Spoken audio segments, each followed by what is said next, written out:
Perfecto. Bueno, damos comienzo a un webinar de osteosíntesis y edificación lumbosacropelviana, organizado en conjunto por el Hospital de San Isidro y el Hospital Posadas, eh, junto con el doctor Martín Acuña del Hospital de San Isidro. Tenemos la fortuna de contar para este webinar con una charla que nos va a dar el doctor Nicomedes Fernández Bailio, del Hospital La Paz de Madrid. Desde ya agradecido a Nicomedes. Y contamos con tres panelistas acá de Buenos Aires, que son el doctor Marcelo Melo, es jefe de servicio y actual director del Hospital de Clínicas de Buenos Aires, el doctor Hernán Slutiel, del Instituto Slutiel de Rosario, y el doctor Gabriel Rosito, del Hospital Ricardo Gutiérrez y el Hospital Naval de Buenos Aires. Desde ya les agradezco muchísimo a todos la predisposición para participar en este webinar. La idea es que poder tratar de un tema que quizá tiene un poco de una actitud controvertida, dado que no hay un gol estándar en cuanto a la fijación lumbosacropelviana. Vamos a tener la charla del doctor Nicomedes y posteriormente le vamos a presentar unos casos junto con el doctor Acuña para que veamos lo que hace cada uno en la actualidad y los pensamientos de nuestro depósito. Nicomedes, te agradezco muchísimo por tu participación. Bienvenido a este webinar y escuchamos tu charla.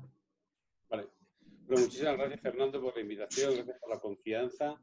Desde aquí, desde España, felicitar a todos, agradecer el estar aquí, desearos muchísima suerte en esta cosa que estamos pasando ahora todos, que aquí hemos pasado como de manera violenta y que ahora está por el resto del mundo. Deseo mucha suerte y esperar que esto pase lo más rápido posible. Bueno, pues tratando de esto, voy a ser capaz de que la tecnología no me mate y puedo compartir la pantalla. ¿Lo veis? Sí, perfectamente. Bueno, pues Fernando me invitó a hablar de la fijación lumbosacropelviana y efectivamente es una cuestión que está como que ha cambiado mucho, ¿no? Porque antiguamente esto lo usábamos en pacientes como muy específicos y realmente hacíamos pocas, en pacientes pediátricos, pacientes neuromusculares, pacientes paralíticos, pero con el auge progresivo del tratamiento de la deformidad del adulto, con el auge progresivo del incremento de las fijaciones largas, pues se ha ido introduciendo en la práctica diaria y la verdad es que ahora mismo es una técnica que usamos, no voy a decir a diario, pero casi a diario, para el tratamiento de pacientes con deformidades vertebrales en el adulto y en los que estamos obligados a hacer fusiones largas y más todavía si estamos haciendo, como hacemos cada vez más, o hemos hecho cada vez más, correcciones del plano sagital, ¿no? Aquí tienes un caso de un paciente en el que seguro que todos, según lo vemos, pensamos en hacer cosas y no dejamos de lado la pelvis, ¿no? La metemos en ese pensamiento que tenemos. ¿Se me oye bien? Perfecto. Vale. Entonces, revisando la literatura, pues podemos ver que la indicación de fijación lumbopelviana pues está presente, como decía antes, en fusiones largas hasta el sacro, en aquellos pacientes que tenemos que hacer osteotomías correctoras para un lumboplano o para una cifosis lumbar, para cualquier pérdida de plano sagital, en pacientes, que era lo clásico, lo que teníamos una oblicuidad pélvica, que nos veíamos obligados a considerar que la pelvis era la última vértebra de aquella deformidad. Lo hemos hecho muchas veces y lo hacemos en pacientes que tienen listesis de alto grado para conseguir una buena reducción y para conseguir un buen anclaje y un soporte distal. Indudablemente, en aquellos que hacemos sacrectomías o en las fracturas en H del sacro, en las que tenemos que estabilizar el segmento ese de la conexión entre la columna vertebral lumbar y la pelvis, y en pacientes que porque tenían una osteoporosis importante y nos veíamos obligados a hacer una cirugía larga, no nos considerábamos que fuéramos suficientes con quedarnos anclados en el sacro como último extremo, ¿no? Si miramos la literatura, vemos como hay quien preconiza que en todos aquellos pacientes en los que instrumentemos de L2 a sacro deberíamos de bajar a pelvis, y otros que dicen que solamente en aquellos en los que atravesemos la charnera toracolumbar. Efectivamente, no hay unanimidad, ¿no? Y como veremos más adelante, disponemos de muchos métodos y estos métodos y esta fijación no está exenta de potenciales ventajas y potenciales desventajas a lo largo del tiempo, ¿no? ¿Qué ocurre? Que la instrumentación larga, sí o sí, si acabamos en la unión lumbosacra, nos somete a un estrés altísimo al final de la instrumentación, ¿no? Al último tornillo ese que está colocado en el sacro, en una vértebra que no tiene un pedículo definido, como tiene la L4 o como tiene la L3, y le demandamos todo el trabajo de un brazo de palanca muy largo, lo cual da lugar a que tengamos un alto nivel o un alto riesgo de complicaciones fundamentalmente mecánicas que generalmente van ligadas a complicaciones biológicas en ese nivel. Esta es la razón por la cual nos tenemos que plantear que probablemente terminar a nivel sacro en un paciente de estos no es una buena opción. Aquí vemos unos cuantos casos de pacientes que están instrumentados en cirugías lumbares altas hasta la pelvis, en cirugías torácicas más altas hasta la pelvis, o este paciente que tenemos con una distesis de alto grado en el que para conseguir una buena fijación, un buen soporte, una buena mecánica, además de reducir y de colocar una sujeción anterior, una caja anterior, colocamos también instrumentación pélvica. Pero no quiere decir que la instrumentación pélvica tenga que ser sí o sí obligatoria en todos los pacientes que hacemos cirugías largas. Aquí hay un caso de un paciente que operado hace ya, creo que 12 años, que en aquella época ni hicimos intersomática, ni hicimos fijación anterior, ni hicimos instrumentación pélvica, conseguimos una corrección del plano sagital muy buena y el paciente no ha tenido ninguna complicación ni mecánica ni biológica. Ese sería el caso bueno de la cirugía en la cual no consideramos la pelvis como necesario instrumental, pero tenemos casos malos. Sabemos que la instrumentación pélvica nos produce muchas veces problemas en el entorno de los tornillos pélvicos porque mecánicamente sobrepasan una zona de movimiento y no se incluyen en la masa de fusión, o vemos como incluso con tornillos pélvicos tenemos roturas de barra, pseudoartrosis, roturas de tornillo, es decir, tenemos una serie de problemas importantes que no quiere decir que la instrumentación pélvica sea la panacea final para la historia, ni sea la obligación final para la historia, ¿no? ¿Cómo podemos hacer esta fijación? ¿Cómo podemos acabar una instrumentación a nivel sacropélvico? Pues podemos acabarla directamente en el sacro. Aquí he recogido un poco los potenciales maneras de acabar, ¿no? Vamos a repasarlos un poquito y vamos a ver como que no todas son útiles en el día a día. Tenemos todas estas vías. Aquí, ¿qué es muy importante en una instrumentación que acabe a nivel sacro o sacropélvico? Que ese llamado punto pivote, que es ese punto que está definido mecánicamente como la conexión entre la articulación lumbosacra, los ligamentos lumbosacros y la porción posterior del disco, ese punto pivote debe ser siempre, para tener una estabilidad mecánica suficiente, sobrepasado por nuestro implante.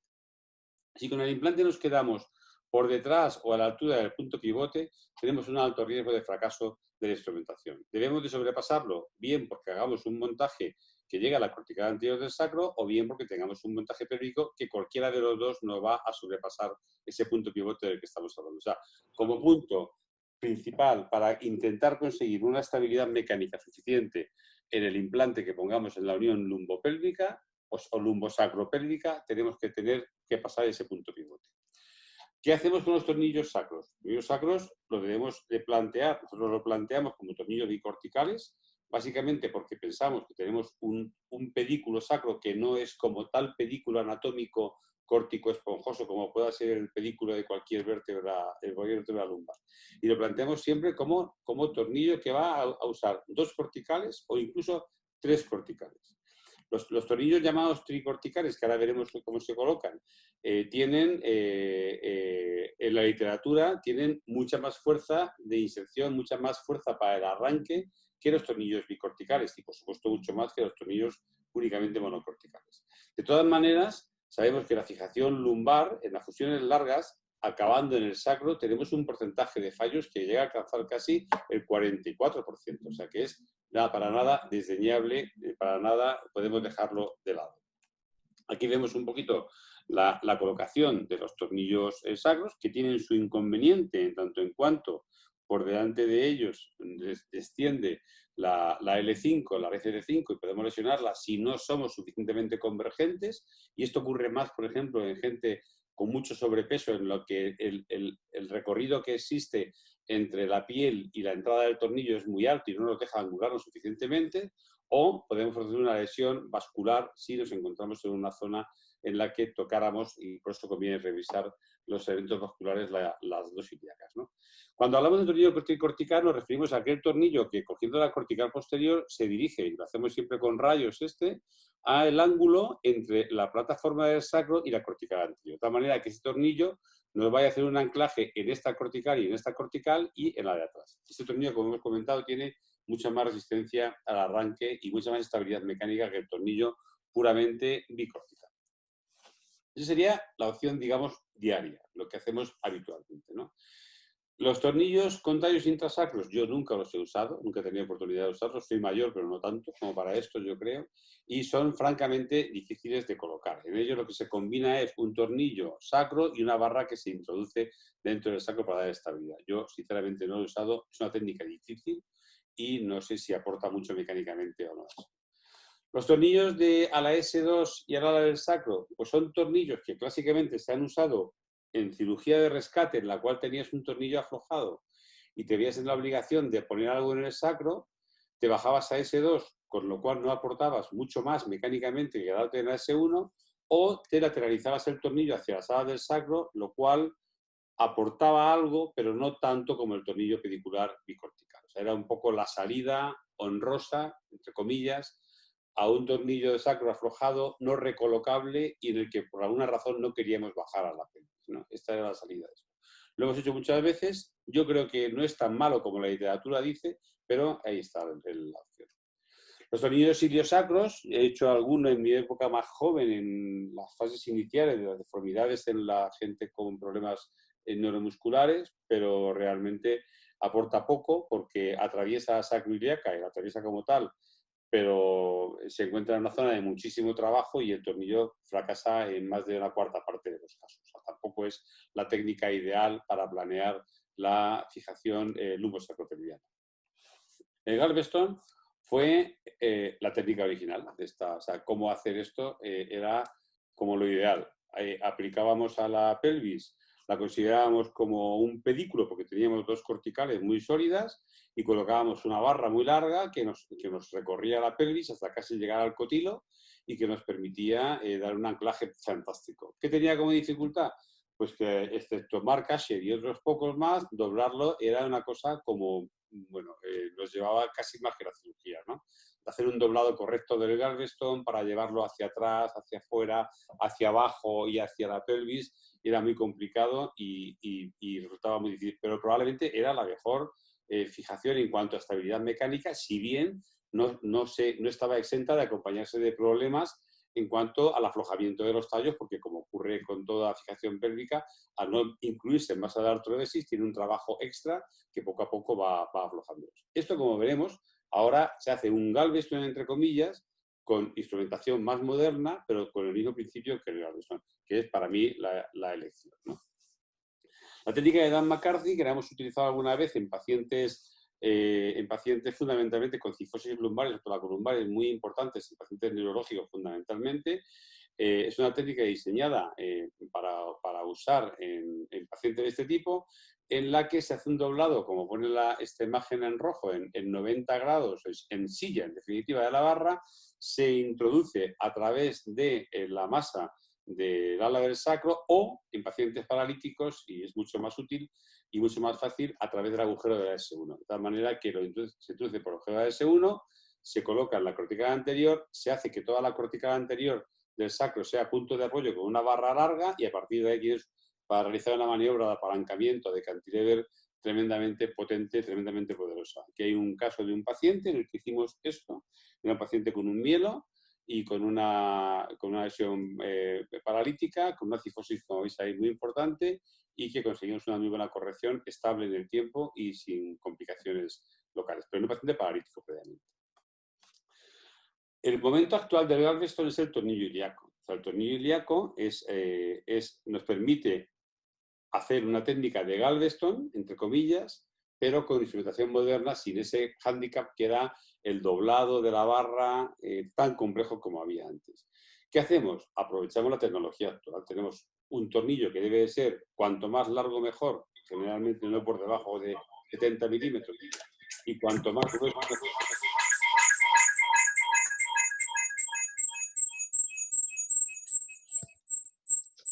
¿Me oís? ¿Ahora sí?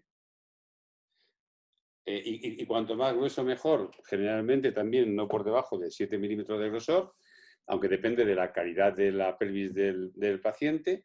Ese tornillo con una cabeza de movilidad poliaxial y con una conexión en la que la cabeza de conexión también tiene cierto movimiento, no es rígida, permite unir fácilmente la pelvis con el tornillo a la barra que baja desde la columna lumbar, unirla de una manera firme y permitiéndonos conseguir de manera no directa de doblado, sino indirecta, esa orientación que debe tener para que cumpla los requerimientos que tenía la técnica de Galveston cuando se empezó a usar, ¿no?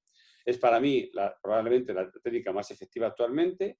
Tiene como inconvenientes que es fácil que haga prominencia, aunque vemos ahora cómo lo subsanamos, sobre todo en pacientes muy delgados, y puede tener dolor en la instrumentación, porque comentaba antes que se queda fuera de una zona de fusión y por tanto tiene un movimiento que poco a poco, y puede producir por tanto un aflojamiento de los tornillos que no siempre es sintomático y que no siempre precisa la retirada del tornillo. Es más frecuente ver complicaciones radiográficas del tornillo ilíaco que ver complicaciones clínicas que te obliguen a reoperar al paciente. Aquí bien, nosotros hacemos lo siguiente, tenemos dos maneras de hacerlo, bien subfacial o bien submuscular. A mí me gusta más la subfacial, aunque sí que es cierto que suma dos heridas paralelas a la incisión, a la herida principal acompañantes que obliga a un cierre nuevo, pero me permite orientarme muy bien y me permite manejar muy bien mi introducción del tornillo sin el condicionante de toda la masa muscular empujándote hacia la línea media.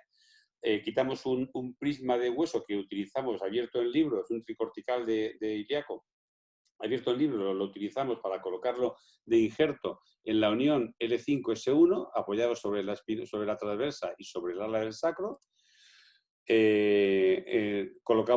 Hacemos la introducción aquí ves cómo hemos hecho, aquí se ve bien cómo hemos hecho este nicho grande para que usamos luego como injerto.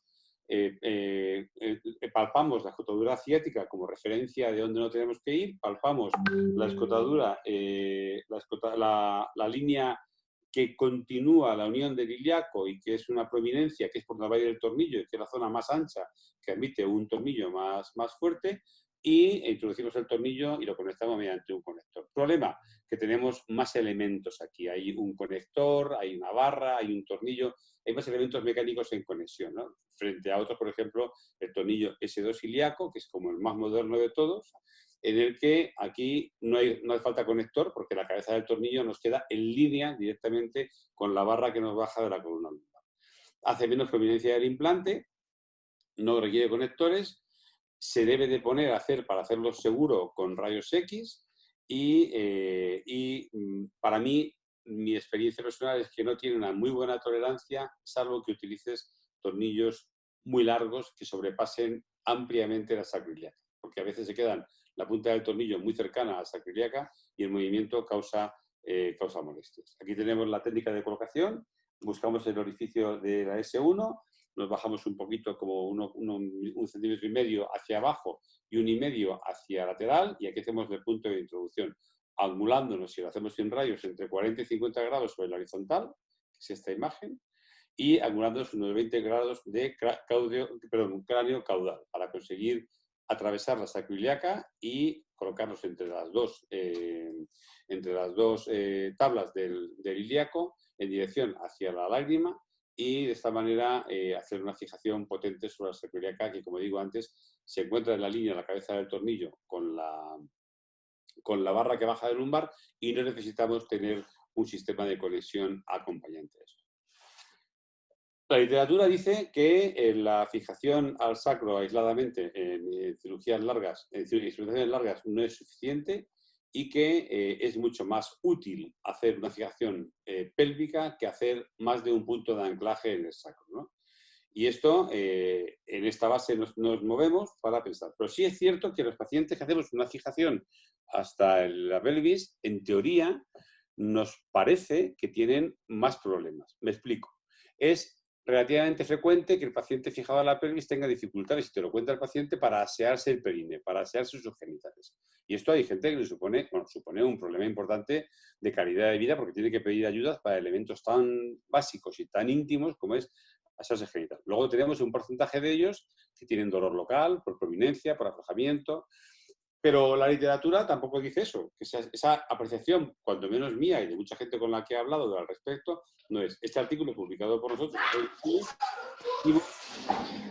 que no existía una diferencia en la calidad de vida entre el paciente en el que se había instrumentado el ilíaco y aquel que no se había instrumentado el ilíaco, en una serie suficientemente grande de 129 pacientes. O sea que ese concepto de que ir al ilíaco va a suponer una pérdida funcional y una incidencia de complicaciones acompañantes altas, pues no es tal cual.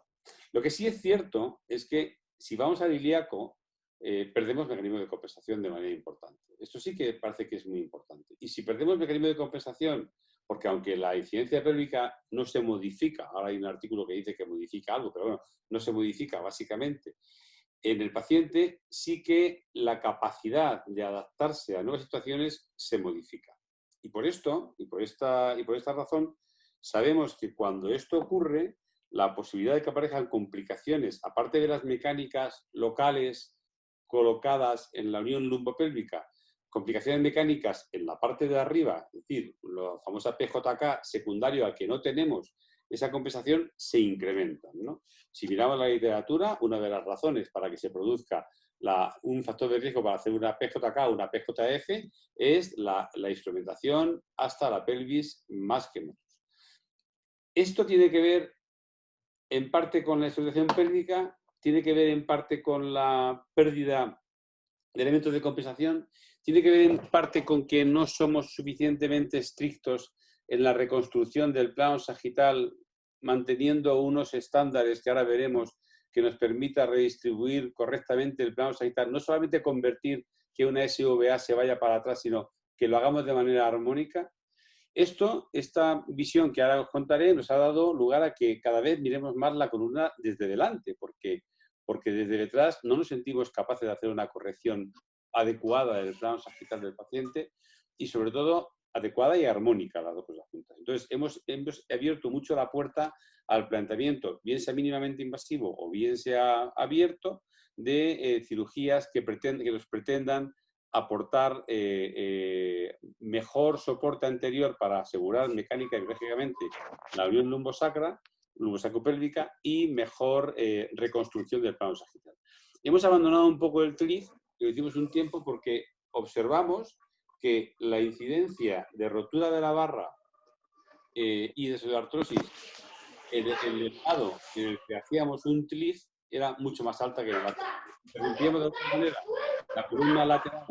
la columna lateral de la parte lateral de la columna vertebral, se obligaba a hacer un salto mayor de injerto en esa zona y esto nos acompañaba de una alta frecuencia de pseudoartrosis en la unión lumbosacra por el punto de entrada de donde estaba el TLIF y con rotura de barra o de tornillos a ese nivel. Entonces el TLIF lo abandonamos y nos dedicamos más a mirar la columna desde delante.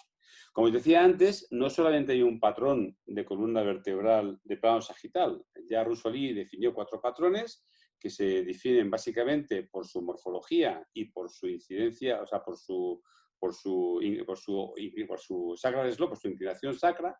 Y al tiempo también se vio que esta distribución, estos 4 patrones de Russoli, mostraban unas lordosis lumbares que no eran homogéneas, sino que era la unión de dos diferentes planteamientos geométricos.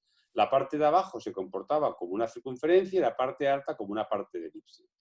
Esto da lugar a que sabemos que del total de la lordosis lumbar, un porcentaje alto, en torno al 40-50%, se debe a la unión L4-L5-S1.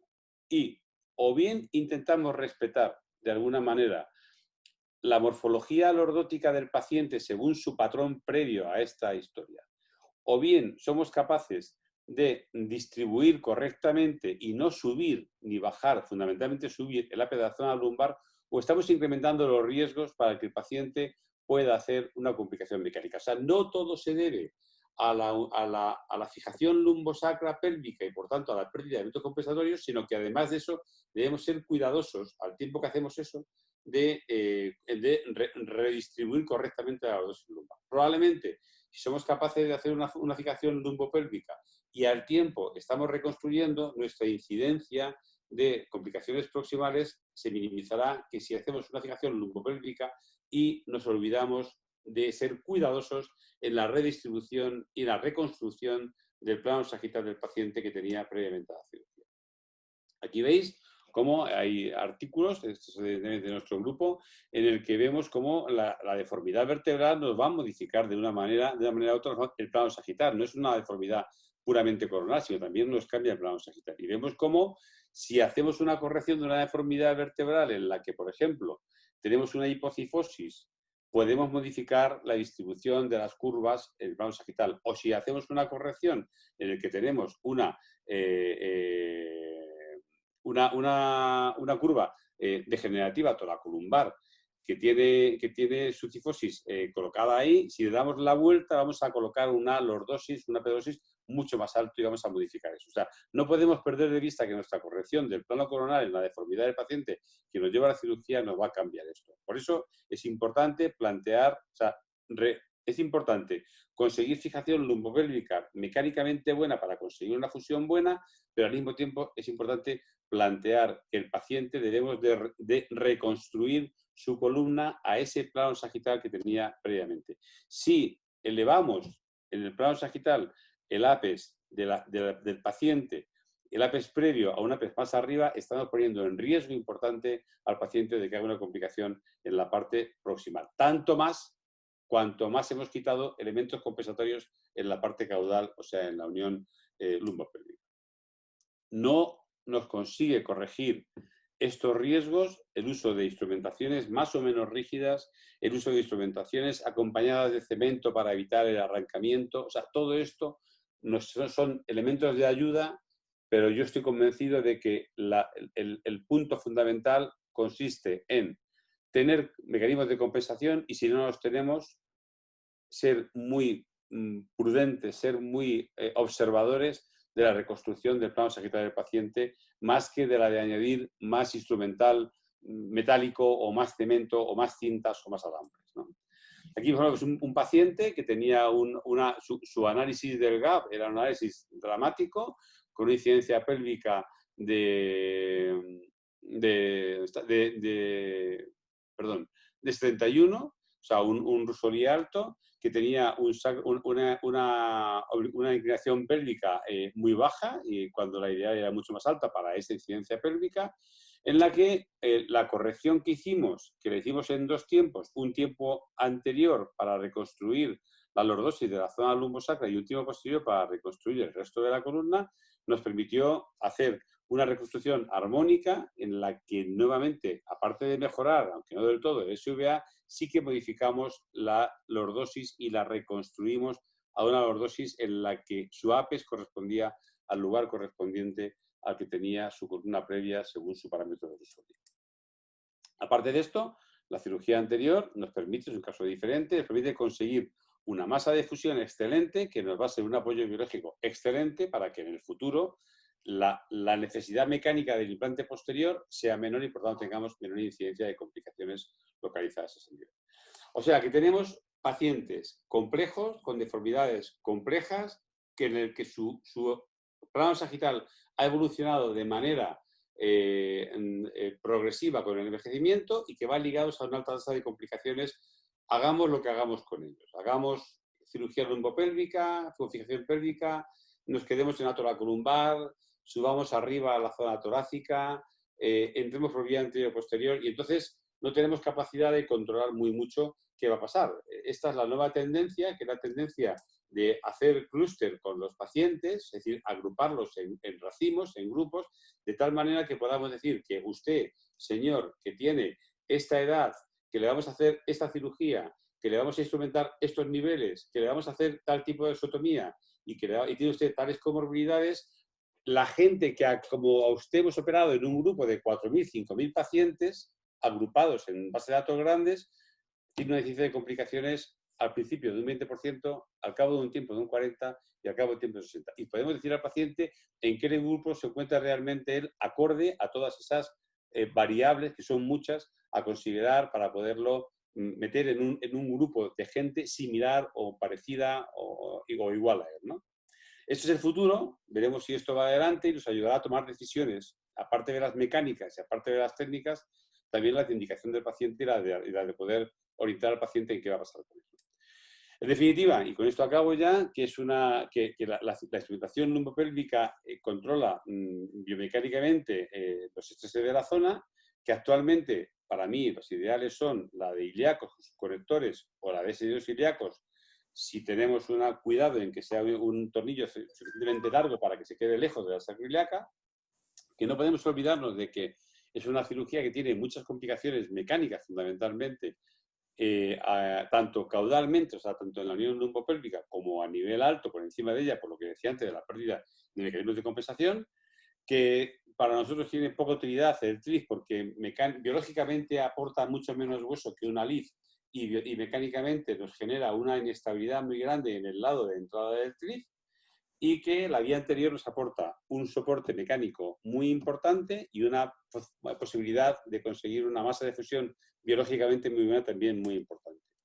Y que no debemos olvidarnos, como decía antes, de que el plano sagital es complejo, que evoluciona con el paso del tiempo, que no podemos dejarlo de lado a la hora de elegir al paciente qué vamos a hacer con él, que es muy importante hacer una redistribución armónica del plano, considerando que no debemos elevar nunca el ápex lumbar de su sitio original a otro porque nos va a obligar a compensar por arriba y va a aparecer complicaciones, que las matemáticas están muy bien, pero que ahí la biología nos la ensucia y no nos deja, no nos acompaña siempre, y que hay que tener en cuenta que quizá el futuro esté en que hay modelos predictivos matemáticos que, agrupando unas muestras muy grandes, nos va a permitir colocar al paciente muy cerca del lugar donde se encuentran sus compañeros de patología y nos va a decir un poco qué ha pasado con él para que podamos al paciente bien informado y a que nos ayude en la toma de decisiones.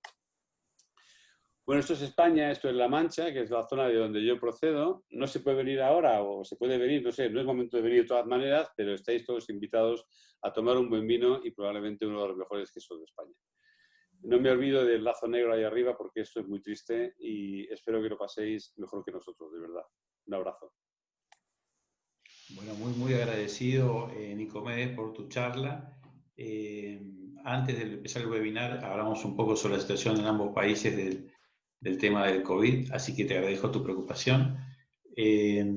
Yo tengo algunas preguntas para hacerte y para hacer también a la gente invitada del panel. Me gustaría, vos has comentado en tu charla, la idea es que esto es controvertido, las indicaciones y la estructura que hay ahora de fijación lumbopelviana. Me gustaría saber la opinión del doctor Melo. Él, cuando va hacia pelvis, según la construcción que hace en lumbar, está el concepto empírico de decir, bueno, si yo fijo más de 3 o 4 niveles lumbar, tengo que ir a pelvis. Después, si fijo por arriba de toracolumbar, tengo que ir a pelvis. Si hago cirugías de revisión, tengo que ir a pelvis. Él te guías, Marcelo, vos en la longitud de tu construcción, en el nivel que vos tenés que instrumentar a nivel torácico, lumbar, etcétera, para ir a pelvis. ¿Cómo es tu indicación en cuanto a la fijación pelviana según la longitud de la construcción que vos haces? El desarrollo del conocimiento y de la experiencia que nos acaba de decir Nicomedes es un poco lo que nos pasó a muchos. O sea, muchos usamos fijaciones lumbopélvicas que fracasaron hasta que apareció ese concepto biomecánico del punto del pivote, que creo que aclaró mucho de cuál era la fijación importante a nivel lumbopélvica. Nosotros tuvimos un crecimiento y bajamos mucho las complicaciones cuando empezamos a utilizar los tornillos ilíacos. Y usando tornillos ilíacos sin acoples, con una técnica de colocación que es por debajo de la espina ilíaca póstero inferior, que eso nos permite entrar en una estructura anatómica que llamamos pedículo ilíaco, y ese pedículo ilíaco, que está muy cerca de la escápula asiática, nos permite tener una ruta ósea muy segura, muy importante, y poder lograr colocar tornillos gruesos, 7, 8, 9 milímetros, y de una longitud que puede llegar hasta 12 o 13 centímetros. Eso nos permitió, de una manera, tener una fijación distal muy buena, inclusive a veces si era necesario colocábamos más de un tornillo, y nos permite, que creo que también gran parte de los fracasos es porque todas las estructuras intentan corregir la parte superior, pero se olvidan de la posición del sacro. Y con la fijación del ilíaco, uno puede maniobrar y mejorar mucho en qué posición quiere que le quede el sacro, que no quede vertical, sino que quede en la angulación que uno precisa según la diagramación previa.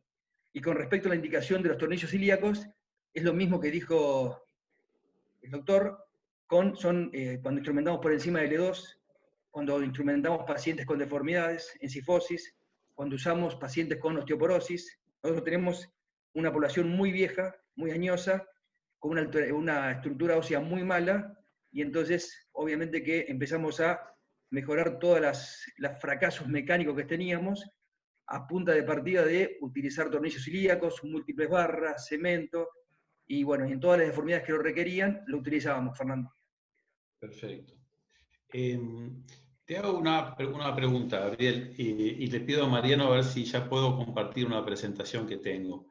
El doctor Nicomedes habló sobre la utilización en la actualidad de tornillos S2 alares ilíacos. Comparativamente, la bibliografía en la actualidad está diciendo que los alares ilíacos y los tornillos ilíacos tendrían el mismo nivel de efectividad. ¿Vos lo estás utilizando? ¿Cómo es tu pensamiento acerca de eso? Técnicamente, ¿qué te parece? ¿Cómo es tu idea acerca del tornillo de S2 alar ilíaco? Sí, los estamos usando. La experiencia es que la fijación en línea para algunas situaciones es mejor. Es un tornillo, como decía el doctor en su excelente presentación, un poco más difíciles de colocar, que involucran la utilización de una imagen oblicua alar para ver bien la posición de la lágrima. Creo que cuando hay toma de injerto de cresta ilíaca previa es un tornillo casi excelente. ¿Se escucha? Sí, perfecto. Ah, porque se desapareció la pantalla. No, cuando hay toma de injerto ilíaco previo es el tornillo de elección. Creo que es un tornillo un poco más difícil cuando uno tiene que hacer deformidades neuromusculares pediátricas porque es una cresta ilíaca más sagital y ahí es más fácil ponerlo por la técnica clásica.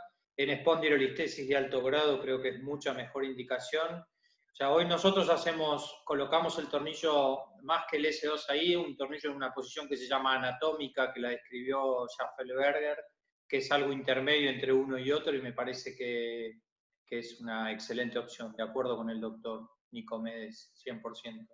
Perfecto. Yo le quería hacer una pregunta al doctor Hernán acerca de la charla del doctor Nicomedes. Él habla, y es un concepto que recuerdo del papá de Gabriel, que la fijación pelviana modifica los estándares clínicos, los estándares de angulación del paciente, el perfil sagital. ¿Qué consideración tiene el doctor Hernández Útil acerca de eso? ¿Vos ves que tiene la fijación pelviana un impacto sobre el paciente en su marcha, en su dolor posoperatorio, en su calidad clínica, en su modificación de parámetros pelvianos? ¿Cuál es tu opinión acerca de ese tema, Hernán? Hola, ¿qué tal? Bueno, muy buena la presentación del doctor Nicomedes. Acuerdo con los conceptos que se vertieron anteriormente. Nosotros también utilizamos tornillos más que S2 ilíaco, tornillos directamente ilíacos. Los encontramos por ahí más simples para colocar. Y la verdad es que, con respecto a la pregunta, nosotros hemos tenido respuestas, o sea, muy aleatorias en cuanto a la clínica. Pacientes con fijaciones ilíacas que han evolucionado clínicamente bien, tanto desde el punto de vista postoperatorio clínico e imaginológico. Y parece que la verdad que, como comentó el doctor Nicomedes, en cuanto a las cosas de la vida diaria, con fijaciones ilíacas que han tenido, que se quejan de dolores, que se quejan de imposibilidad para determinar, pero la verdad que no te podría dar una respuesta exacta acerca de que si estoy muy convencido de la fijación ilíaca. En líneas generales, esto no tiene ningún tipo de, no sé si tiene algún tipo de sustento científico, pero no es lo que más, o sea, la hacemos cuando realmente no nos queda, ¿cierto?, opción, pero no hemos tenido excelentes resultados clínicos desde el punto de vista de la fijación ilíaca. No sé cómo le han ido a los otros especialistas en general. ¿Vos compartís ese concepto, Nicomedes? O sea, en tu experiencia, quizás es la mayor en cuanto a nosotros, ¿el impacto clínico de la fijación lumbo-pelviana en general es negativo para el paciente? O sea, clínicamente, sus parámetros de perfil sagital o la posibilidad de ambulación tiene un impacto muy importante. O sea, mi observación personal es que desde el punto de vista clínico, el paciente con una fijación pelviana, yo cuando viene a la consulta me lo espero que traiga alguna cosa, me vaya a contar algo más que el que no. Esa es mi sensación personal clínica, ¿no? Lo que la literatura refleja y el trabajo que he presentado ahí, que es nuestro, es que no hay diferencia en cuanto a los índices de calidad de vida del paciente instrumentado a pelvis que no a pelvis, con lo cual no se soporta en la literatura mi opinión clínica, ¿no? Eso en cuanto a la clínica. Cierto es que hay que tener paciencia. Hay muchos pacientes que se quejan, el tornillo ilíaco les molesta, se ve un poco flojo, y si uno tiene paciencia, solo alguno de esos te ves obligados a quitarlo. Alguno nada más. Es decir, hay mucha más gente que tiene molestias iniciales que las que realmente se mantienen en el tiempo. En cuanto al tema de lo de la higiene del periné, me lo han contado varios pacientes y efectivamente les falta ese mínimo movimiento para poder asearse correctamente después de hacer sus funciones fisiológicas. Y eso a la gente me lo repercute como muy invalidante desde el punto de vista de que pida ayuda, ¿no? En cuanto al tema del cambio de esta, yo no creo que tanto es que cambie, sino que no dejamos nada para que después de operarle, o sea, lo que conseguimos, lo que hacemos en la mesa quirúrgica con el paciente boca abajo, no le dejamos ninguna opción de que pueda cambiar. Ninguna. Entonces, o somos muy cuidadosos con que tengamos en cuenta todos los parámetros a considerar o generamos un problema mecánico. No es tanto que lo cambie, sino que yo no dejo ninguna salida a mi fracaso en cuanto a la consecución de un plano sagital correcto. Y este es el problema fundamentalmente. O sea, yo creo que si somos capaces de hacer una muy buena reconstrucción, mantener la armonía de esa de ahí, la fijación pélvica tendrá los problemas clínicos, pero no los problemas mecánicos. Ahora, si no somos cuidadosos con eso, sí que no dejamos nada de actuación mecánica después a la espalda. Perfecto. Yo acá el objetivo de este tema era... Ahí está Hernán que quiere decir algo. Sí, por favor. Sí. A ver, independientemente de la indicación que se deba realizar, ¿no es cierto? Cuando se tiene que realizar una fijación pélvica, la percepción personal cuando uno indica esa fijación es que uno entra, o sea, uno sabe que de entrada a veces hay cirugías ganadoras y cirugías que no son tan ganadoras. Y la sensación que uno tiene cuando entra en ese tipo de indicación, más allá de que se tenga que hacer, es que uno entra en un terreno que uno no lo siente como que le está ofreciendo al paciente algo ganador. Entonces, a veces como una sensación media agridulce. Eso quería, no sé si fui... Es totalmente cierto eso. O sea, hay pacientes que tú sabes que estás vendiendo una entrada para un espectáculo malo, que puede salir mal, ¿no? Ese es el problema. Entonces, yo digo al paciente siempre que indico una cirugía en un adulto y hago toda esta historia, le digo, mire usted, yo a partir de mañana, cuando yo lo opere a usted, y cada vez que vea que en el listado de la consulta aparece usted, estaré con los dedos cruzados hasta que entre, porque nunca sabré que me va a traer algo, pero no sé qué me va a traer. Me parece que el doctor Melo quería... El doctor Melo, que creo... Si le puedes habilitar el micrófono, Mariano. Ya está, ya está. Sí, primero que como es una patología demasiado compleja en el sentido de que tiene un porcentaje muy alto de complicaciones, uno siempre tiene que tener un respaldo importante, obviamente.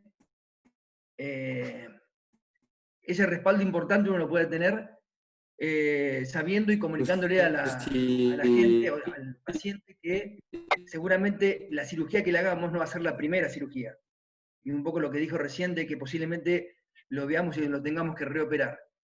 Cuando empezamos a usar la colocación de los tornillos ilíacos con la ruta de Berry, que era un poco usando acoples y usando tornillos que entraban por la espina ilíaca posterior superior, teníamos un porcentaje altísimo de reoperaciones en el primer año. Y siempre la mayoría era por protusión, dolor o aflojamiento.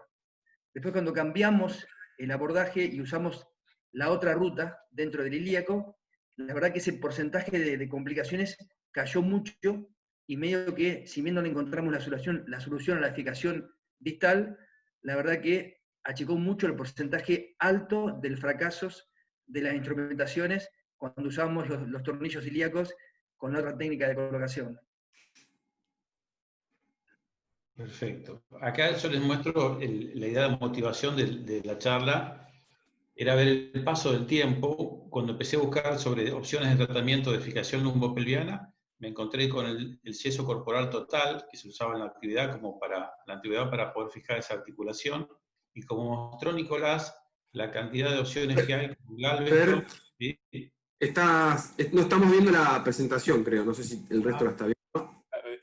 Fernando, hay una pregunta en el chat que es interesante, que pregunta Guillermo Holman.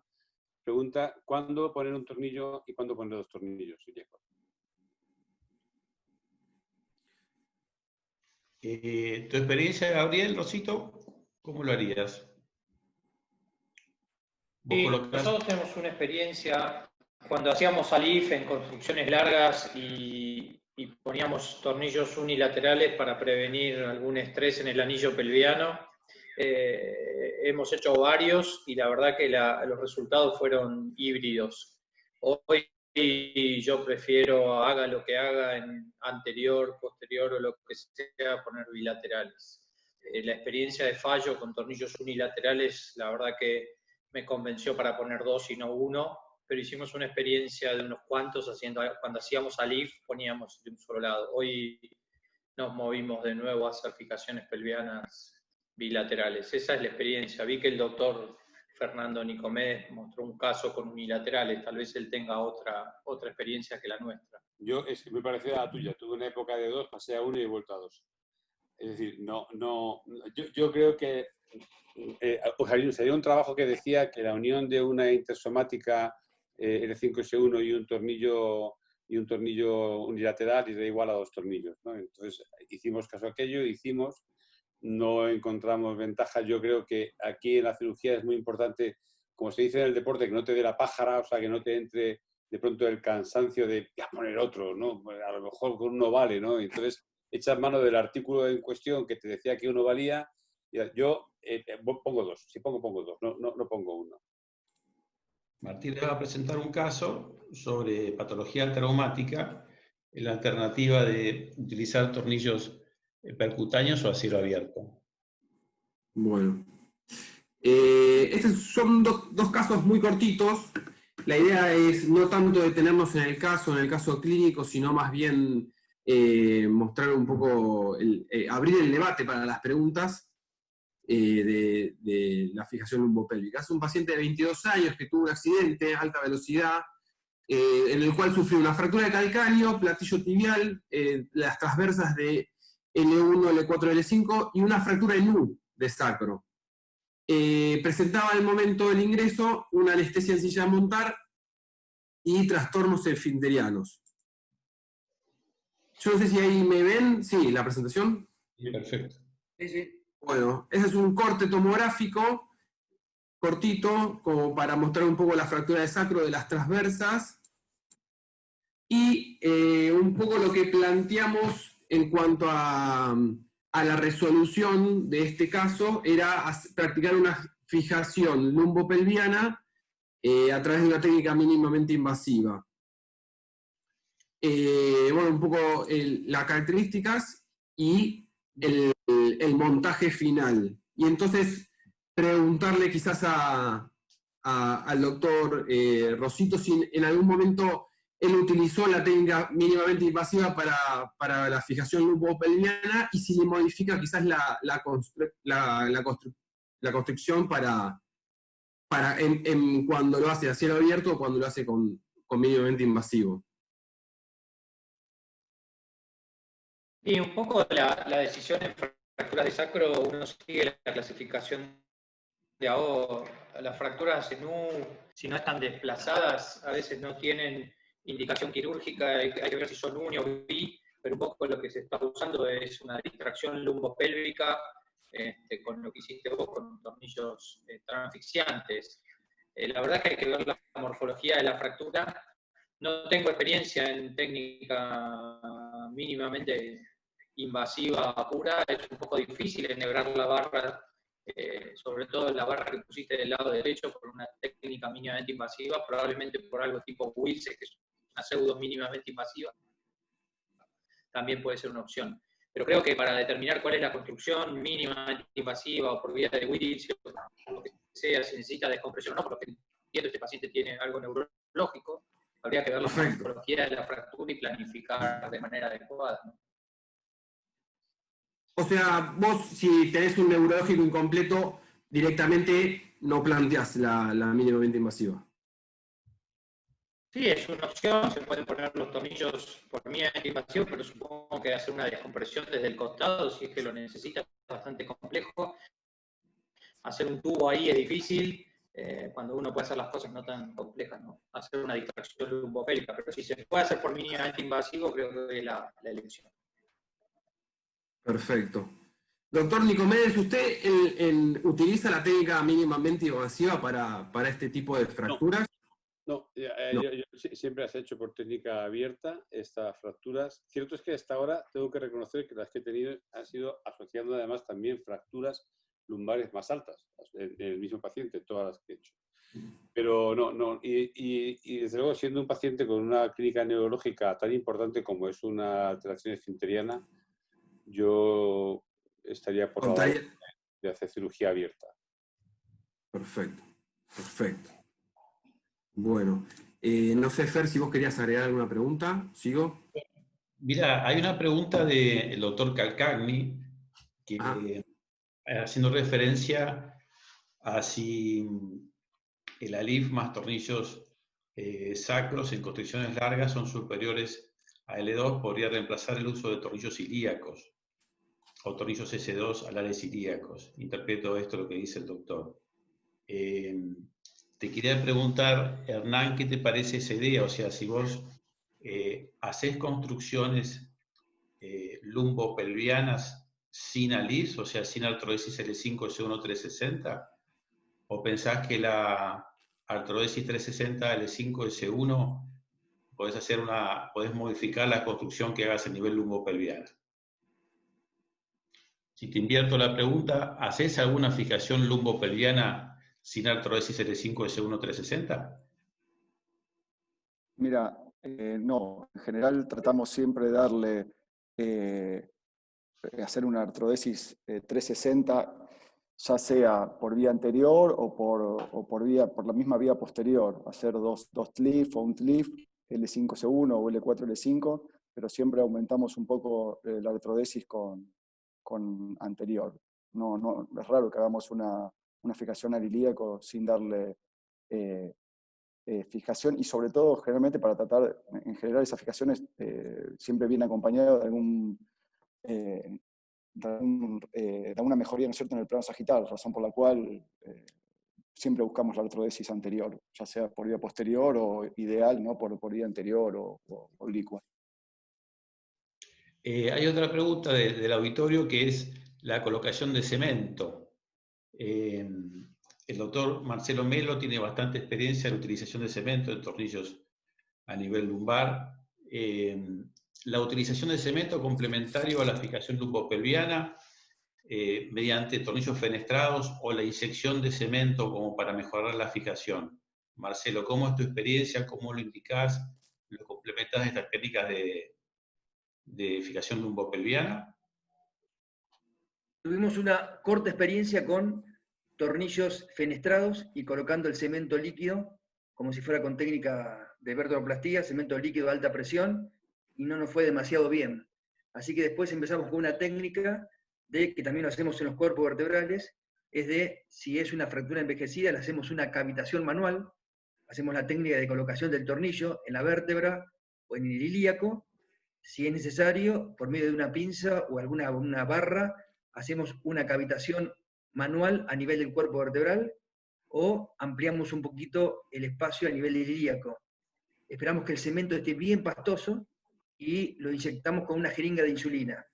Eso nos permite que el cemento no tener casi fuga y que el cemento ocupe casi todo el cuerpo vertebral o el trayecto a nivel del ilíaco, donde supuestamente después, antes de que termine de fraguar el cemento, que uno tiene tiempo, no hay ningún tipo de inconveniente, colocamos los tornillos ilíacos o los tornillos en los cuerpos vertebrales. Lo usamos mucho porque tenemos una población añosa y la verdad que la osteoporosis y osteoporosis con deformidad es una patología extremadamente compleja y un desafío más que importante. Hernán quiere hacer una pregunta. Habilita el micrófono, Hernán. Ahí está. Ahí está. Perdón, con respecto al tema de la osteoporosis, es una pregunta al panel, porque la verdad es que no me deja muy tranquilo, o sea, si bien, como dijo el doctor, fracturas en pacientes añosos, la densitometría ósea no me deja muy tranquilo, creo que tiene un montón de errores como para saber, como para estudio previo, ¿no es cierto?, de la calidad ósea. Si alguno utiliza algún otro método como para poder valorar y cuáles son los parámetros que utilizan para indicar o no cemento en las fijaciones. No sé si se escuchó. Sí. ¿Doctor Nicomedes, cómo usted hace un tratamiento diferencial con osteoporosis? Pues la indicación de cemento o no cemento, no tengo ningún parámetro objetivable que me sea válido, como decía el compañero. La DEXA, o sea, la densitometría no es una imagen, una prueba que te pueda hacer claramente decantarte hacia el sí o no, ¿no? Es más una sensación personal, es decir, si estoy haciendo una cirugía y me encuentro con que tengo un hueso de muy mala calidad y veo que tengo una mala presa del tornillo en el pedículo, pues pongo un tornillo fenestrado y lo cemento.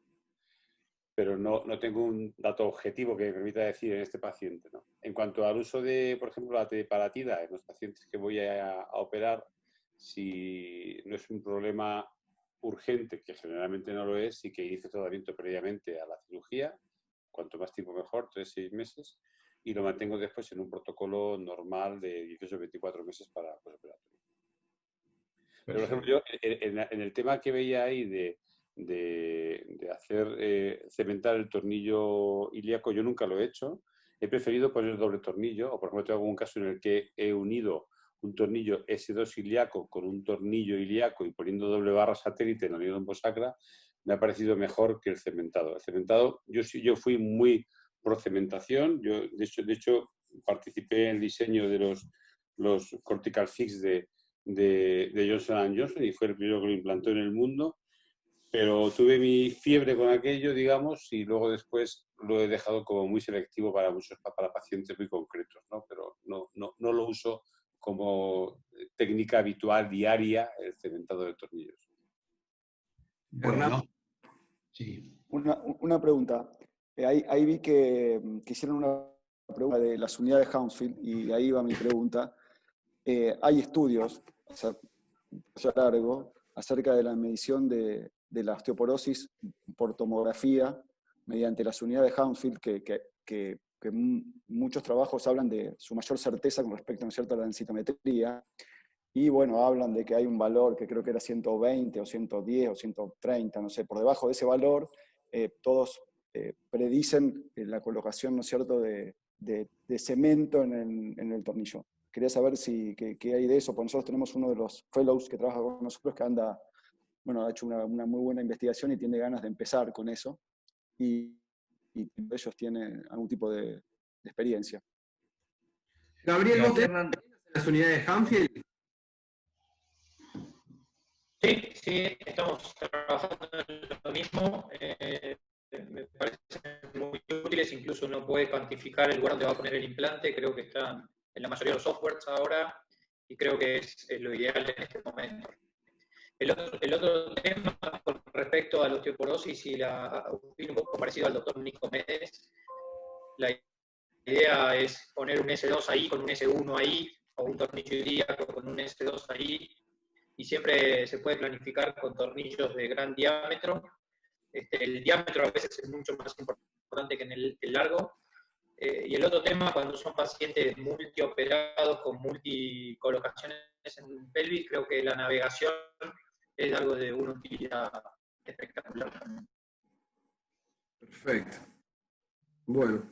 Fer, ¿vos ahí arrancaste con la presentación? ¿Querés que presente el caso del cielo abierto o querés arrancar con tu presentación? No, terminar, por la hora que es, terminar con tu presentación y le vamos a dar un cierre alrededor de las 16 horas. Dale, para que ya... Quería felicitar al doctor Melo por su fondo de pantalla y recordarle de dónde viene el doctor Nicomedes de Madrid, para que lo tenga también en cuenta para próximos webinars, que pondremos una pantalla con la hinchada de River, doctor Melo. Tal Riquelme. En el caso de cielo abierto, es una mujer de 61 años, sin antecedente de trauma claro, una historia de tratamiento con prednisona, una fractura por insuficiencia sacra, una densitometría de menos 4.7, presenta una anestesia anal, retención urinaria y constipación, una lumbociática deficitaria, y en la resonancia y en la tomografía se evidencia una fractura en H de sacro no desplazada sin invasión del canal. Bueno, perdón por la calidad de la imagen, que no es del todo buena, pero ahí la idea de mostrar estos cortes era para mostrar un poco la fractura transversa en H, un poco de la tomografía, no sé si estamos medio atrasados, perdón, y la construcción final, con lo que comentó hace unos segundos el doctor Nicomedes, de poner doble tornillo en el ala ilíaca, un poco por los antecedentes de trauma de baja energía, de tratamiento con corticoides, y entonces elegimos una construcción con 2 tornillos ilíacos para darle un poco más de fortaleza a esta estructura. Y aprovecho y arranco y le pregunto al doctor Nicomedes si él en un momento habló de la LIF, del TRIF, perdón, y preguntarle si él a este tipo de esqueletos quizás más osteoporóticos le da una importancia a la vía anterior y le agregaría sí una vía anterior como para darle mayor sostén y no 2 tornillos ilíacos.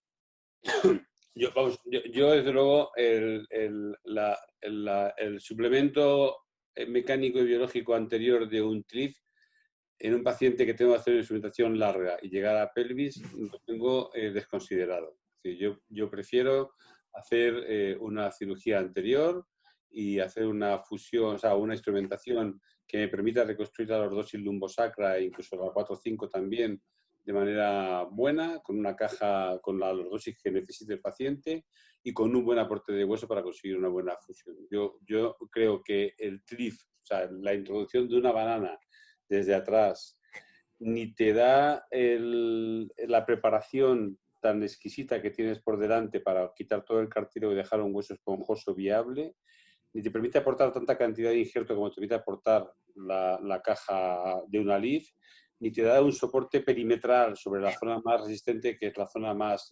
del platillo en la unión con el cuerpo. Para mí es mucho mejor. Cierto es que es una segunda cirugía, otra cirugía, y que tienes tú añadidos riesgos y más tiempo quirúrgico, más estancia y más sangrado, todo de acuerdo, pero creo que es peor tener que reconstruir una pseudoartrosis lumbosacra al cabo de un par de años. Perfecto. Doctor Meno, ¿usted utiliza o utilizó en algún momento el uso de DTT o conectores transversos como para evitar tanta barra quizás a nivel pélvico? No te entiendo la pregunta. Sí, quizás en las estructuras quizás más largas o las escoliosis del adulto, donde vas a pelvis, ¿vos utilizás DTT o usás múltiples barras? Esa quizás era la pregunta. No, nosotros utilizamos múltiples barras. En pacientes como esta paciente que estás mostrando, utilizamos la fijación esa distal que te comenté y la posibilidad de colocar más de un tornillo a nivel del ilíaco nos permite también la chance de colocar múltiples barras.